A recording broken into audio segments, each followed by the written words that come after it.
Assalamualaikum warahmatullahi wabarakatuh. Perkenalkan, nama saya Delvina Anggraini dengan NIM 401241200. Nah, pada kesempatan kali ini saya akan membahas topik yang cukup menarik, yaitu bagaimana cara untuk membeli dan menggunakan mobil dinas eks duta besar di jalanan Indonesia dari sudut pandang hukum diplomatik dan hukum nasional Indonesia. Nah, kasus ini sering terjadi karena mobil dinas milik kedutaan biasanya memiliki status diplomatik khusus, baik dalam hal kepemilikan, pajak, maupun penggunaan. Oleh karena itu, mobil eks kedutaan tidak bisa langsung digunakan seperti kendaraan biasa sebelum melalui proses hukum tertentu. Nah, selanjutnya itu ada latar belakang hukum. Dalam hubungan antar negara, para diplomat dan kedutaan besar mendapat hak kekebalan serta keistimewaan diplomatik berdasarkan Konvensi Wina tahun 1961 tentang hubungan diplomatik.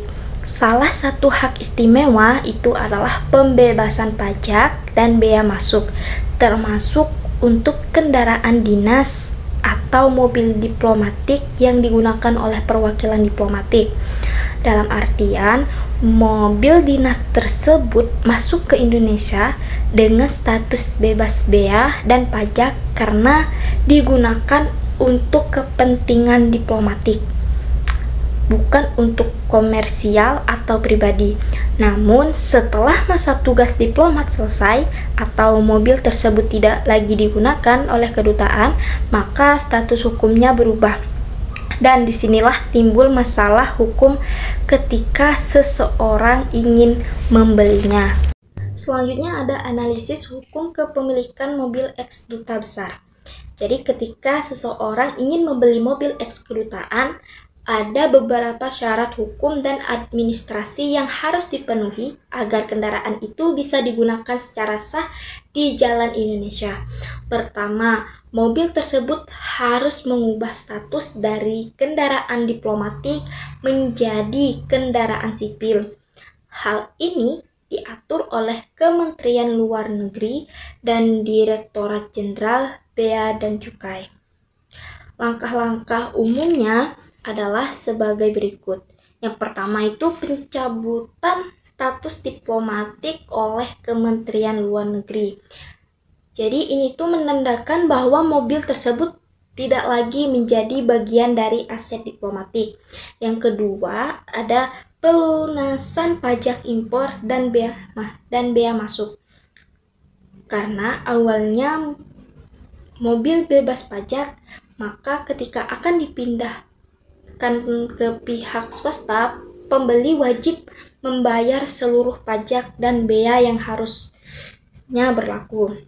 Yang ketiga ada registrasi ulang di kepolisian atau Polri. Nah, mobil diplomatik ini memiliki plat nomor khusus, misalnya berawalan dari CD atau CC. Setelah statusnya berubah, mobil itu harus didaftarkan ulang menjadi plat hitam biasa. Selanjutnya itu aspek hukum dan risiko jika tidak sesuai prosedur. Jika prosedur ini tidak dilakukan, maka penggunaan mobil eks kedutaan bisa melanggar hukum. Ada beberapa konsekuensi hukum antara lain. Yang pertama, mobil bisa disita oleh bea cukai karena dianggap barang impor ilegal. Yang kedua, pemiliknya bisa dikenai sanksi administrasi bahkan pidana penyeludupan jika terbukti menghindari pajak.